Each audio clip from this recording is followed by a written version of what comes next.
ಅಭಿಮನ್ಯುವನ್ನು ನೀ ಎಂದರೆ ನಿನ್ನಿಂದಲೇ ನಿರ್ನಾಮ ಮಾಡುವವನೇ ಈ ಶಕುನಿ. ತಿಳಿಯಿತೇ ಮೋಡ. ಕೌರವರಿಗೆ ಪಾಂಡವರಿಗೆ ಕುರುಕ್ಷೇತ್ರದಲ್ಲಿ ಘನಘೋರ ಯುದ್ಧ ನಡೆಯುತ್ತಿರುವಾಗ ಕೌರವರಿಗೆ ಪಾಂಡವರಿಗೆ ಬಿಲ್ವಿದ್ಯೆಯನ್ನು ಕಲಿಸಿದಂಥ ಗುರು ದ್ರೋಣಾಚಾರ್ಯರು ಚಕ್ರವ್ಯೂಹವನ್ನು ರಚಿಸಿದ್ದಾರೆ. ಈ ಒಂದು ಸಮಯದಲ್ಲಿ ಈ ಒಂದು ಚಕ್ರವ್ಯೂಹವನ್ನು ಭೇದಿಸುವಂಥ ಸಾಮರ್ಥ್ಯವನ್ನು ಅರ್ಜುನ, ಶ್ರೀಕೃಷ್ಣ, ಬಲರಾಮನನ್ನು ಬಿಟ್ಟು ಮತ್ತಾರಿಗೆ ಗೊತ್ತಿರಲಿದ್ದ ಕಾರಣ ಧರ್ಮರಾಜ ಮತ್ತು ಭೀಮಸೇನ ಚಿತ್ತಾಕ್ರಾಂತರಾಗಿ ಕುಳಿತಿದ್ದಾರೆ. ಸಹೋದರ ಭೀಮಸೇನ ಗುರು ದ್ರೋಣಾಚಾರ್ಯರು ಚಕ್ರವ್ಯೂಹವನ್ನು ರಚಿಸಿದ್ದಾರೆ. ಈಗೇನು ಮಾಡುವುದೆಂದು ತಿಳಿಯಲಾಗಿದೆ. ಅಣ್ಣ, ನೀವೇಕೆ ಚಿಂತಿಸಿರಿ? ನಿನ್ನ ಸಹೋದರ 1000 ಆನೆಗಳ ಬಲವನ್ನು ಹೊಂದಿರುವ ಈ ಭೀಮಸೇನ ಇರುವಾಗ ನಿಮಗೇಕೆ ಚಿಂತೆ ಅಣ್ಣ? ದೊಡ್ಡಪ್ಪ, ನೀವೇಕೆ ಇಂದು ಬಹಳ ಚಿಂತಾಕ್ರಾಂತರಾಗಿದ್ದೀರಿ? ಬಾ ಮಗು ಅಭಿಮನ್ಯು, ಇಂದು ದ್ರೋಣಾಚಾರ್ಯರು ಯುದ್ಧ ಭೂಮಿಯಲ್ಲಿ ಚಕ್ರವ್ಯೂಹವನ್ನು ರಚಿಸಿದ್ದಾರೆ. ಅದನ್ನು ಭೇದಿಸುವ ವಿದ್ಯೆ ನಿನ್ನ ತಂದೆಯಾದ ಅರ್ಜುನ, ಶ್ರೀಕೃಷ್ಣ ಹಾಗೂ ಬಲರಾಮರಿಗೆ ಮಾತ್ರ ಗೊತ್ತು. ಆದರೆ ಈಗ ಅವರು ಅನಿವಾರ್ಯವಾಗಿ ಸಂಶಪ್ತಕರೆಂಬ ರಾಕ್ಷಸರನ್ನು ಎದುರಿಸಲು ಹೋಗಿದ್ದಾರೆ. ಈಗೇನು ಮಾಡಬೇಕು ಎಂಬುದೇ ದೊಡ್ಡ ಚಿಂತೆಯಾಗಿದೆ. ದೊಡ್ಡಪ್ಪ, ಇಷ್ಟು ಚಿಕ್ಕ ವಿಷಯಕ್ಕೆ ಅಷ್ಟೊಂದು ಚಿಂತೆ ಏನು? ಇದು ಚಿಕ್ಕ ವಿಷಯವೇ ಕಂದ.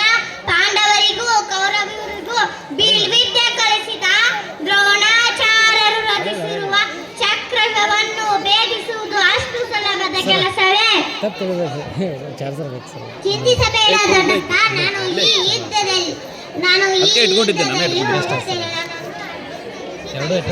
ದೇಶ್ ಕುಮಾರ, ನಿನ್ನ ಪರಾಕ್ರಮದ ಮಾತುಗಳನ್ನು ಕೇಳುತ್ತಿದ್ದರೆ ನನಗೆ ಅತೀವ ಸಂತೋಷವಾಗುತ್ತಿದೆ. ನಿನ್ನನ್ನು ಪಡೆದ ನಾವೇ ಧನ್ಯರು.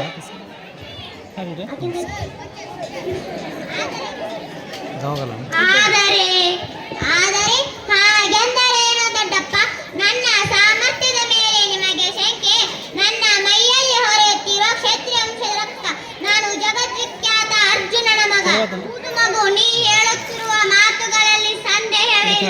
ಆದರೆ ಈ ಘನಘೋರ ಯುದ್ಧವು ನಿನ್ನಂತಹ ಬಾಲಕನಿಗೆ ಸಲ್ಲದು ಕುಮಾರ. ಚಕ್ರವ್ಯೂಹವನ್ನು ಬೇಸಲು ನಾನು ತಾಯ ಗರ್ಭದಲ್ಲಿರುವಾಗಲೇ ಶ್ರೀಕೃಷ್ಣ ಕರ್ಣಾತ್ಮನಿಂದ ಕೇಳಿ ತಿಳಿದುಕೊಂಡಿದ್ದೇನೆ. ಭಲೇ ಕುಮಾರ, ನಿನ್ನ ಪರಾಕ್ರಮದ ಮಾತುಗಳನ್ನು ಕೇಳುತ್ತಿದ್ದರೆ ನೀನು ಚಕ್ರವ್ಯೂಹವನ್ನು ಬೇಯಿಸುವುದರಲ್ಲಿ ಯಾವುದೇ ಅನುಮಾನವಿಲ್ಲ. ಇದೇನು ಭೀಮಸೇನ, ನೀನು ಹೇಳುತ್ತಿರುವುದು?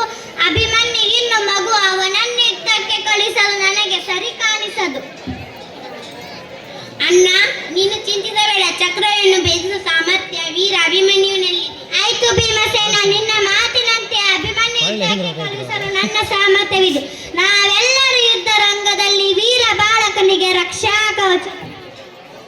ಬಹಳ ಸಂತೋಷ ದೊಡ್ಡಪ್ಪ, ನನ್ನನ್ನು ಆಶೀರ್ವದಿಸಿ.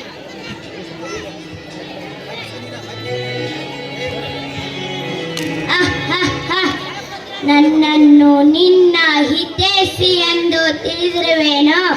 ನಾನೆಂದು ನಿಮ್ಮ ಅಪ್ಪನ ಮನೆಗೆ ಕಾಲಿಟ್ಟೆನೆಂದು ಅಂದಿನಿಂದಲೇ ಶುರುವಾಯಿತು ಕುರುವಂಶದ ನಿರ್ನಾಮದ ಹಾದಿ.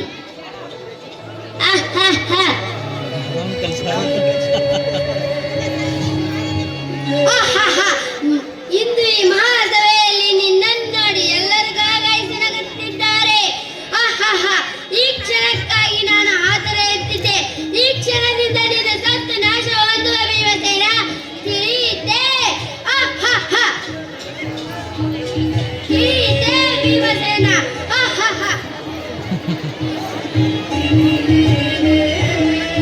ಅಮ್ಮ, ಈ ದಿನ ನಾನು ಕುರುಕ್ಷೇತ್ರ ಯುದ್ಧದಲ್ಲಿ ಚಕ್ರವನ್ನು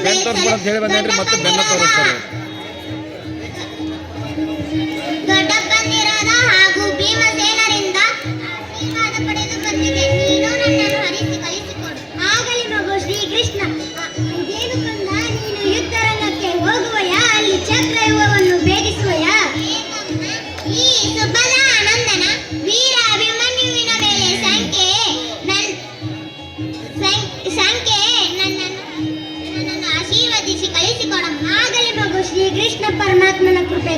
ಶೌರ್ಯ ನಿನ್ನಲ್ಲಿರುವಾಗ ಸಂದೇಹದ ಮಾತೇ ಇಲ್ಲ. ಜಯಶಾಲಿಯಾಗಿ ಹೋಗಿ ಬಾ ಮಗನೇ, ನಿನಗೆ ಮಂಗಳವಾಗಲಿ. ಬಾ ಉತ್ತರೆ ಬಾ. ಏಕೆ ನಿನ್ನ ವದನ ಇಂದು ಖಿನ್ನವಾಗಿ ಕಾಣಿಸುತ್ತಿದೆಯಲ್ಲ? ಪ್ರಾಣಕಾಂತ, ನೀವು ಯುದ್ಧರಂಗಕ್ಕೆ ಹೋಗುವ ಸೀರಿತು, ಅದಕ್ಕಾಗಿ ಎದೆಯ ಖಿನ್ನತೆ. ಚಿಂತಿಸಬೇಡ ಉತ್ತರೆ, ನಾನು ಈ ಯುದ್ಧದಲ್ಲಿ ಜಯಶಾಲಿಯಾಗಿ ಹಿಂದಿರುಗುತ್ತೆ. ಧೈರ್ಯಗಡೆದೆ ನಗುಮುಖದಿಂದ ನನ್ನನ್ನು ಕಳಿಸಿಕೊಂಡು ಆಗಲಿ ಸೇರೆ ತನಕ ಬಯಬೇಕು ಯುದ್ಧ. ಕ್ಷತ್ರಿಯ ಧರ್ಮ ಹೋಗಿ ಬನ್ನಿ, ಆ ಪರಮಾತ್ಮ ನಿಮಗೆ ಒಳಿತು ಮಾಡಲಿ. ಸಖಿಯೇ, ಈ ದಿನ ಇನಿಯನಿಗಾಗಿ ಒಂದು ಹಾಡು ಹೇಳಿ ಮನ ತಣಿಸಬಾರದೆ? ಆಯಿತು.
ಪ್ರಾಣಕಾಂತ ಸಂತೋಷವೇ, ನಾನಿನ್ನು ಹೋಗಿ ಬರಲಿ. ಆಯಿತು, ನೀನು ಹೊರಡು, ನಾನು ಯುದ್ಧಕ್ಕೆ ಸಿದ್ಧನಾಗು.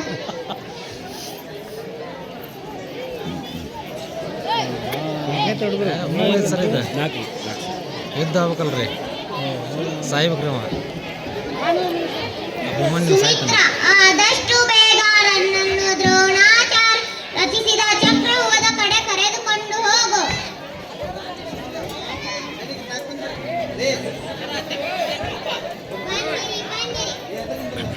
ಬನ್ನಿರಿ ಬನ್ನಿರಿ, ಒಬ್ಬೊಬ್ಬರಾಗಿ ಬನ್ನಿ. ನಿಮ್ಮನ್ನೆಲ್ಲ ಸೆರೆಗಲಗಳಂತೆ ತೂರಿ ಯಮಪುರಕ್ಕೆ ಕಳಿಸುತ್ತೇನೆ. ಚಕ್ರವ್ಯೂಹದ ಸೈಂಧವರಾಜ ಎಲ್ಲ ಡೈಲಾಗ್ ಗೊತ್ತದವ್ರು. ಸಾಂಗ್ ಅದಾರ. ತೂರಣ ಹೇಡಿಗಳೇ, ತಾಯ ಹಾಲುಂಡ ಯಾವುದೇ ಕ್ಷತ್ರಿಯ ಈ ಕೆಲಸ ಮಾಡಲ. ವೀರಾವೇಶದಿಂದ ಹೆದರಿಸಿ ಸತ್ತು ಸ್ವರ್ಗ ಸೇರುವುದನ್ನು ಬಿಟ್ಟು ನರಕದ ದಾರಿ ಹಿಡಿಯುತ್ತೀರಾ? ನಿಮಗೆ ಧಿಕ್ಕಾರವಿರಿ, ನಿಮಗೆ ಧಿಕ್ಕಾರವಿರಿ, ನಿಮಗೆ ಧಿಕ್ಕಾರವಿರಿ. ಸೈಂಧವರಾಜ, ಬಿಡಬೇಡ ಹೊಡೆ. ಕರ್ಣ ಛೇದದ ನೀವೆಲ್ಲರೂ ಒಟ್ಟಿಗೆ ಅವನ ಮೇಲೆ ಬೀಳಿರಿ.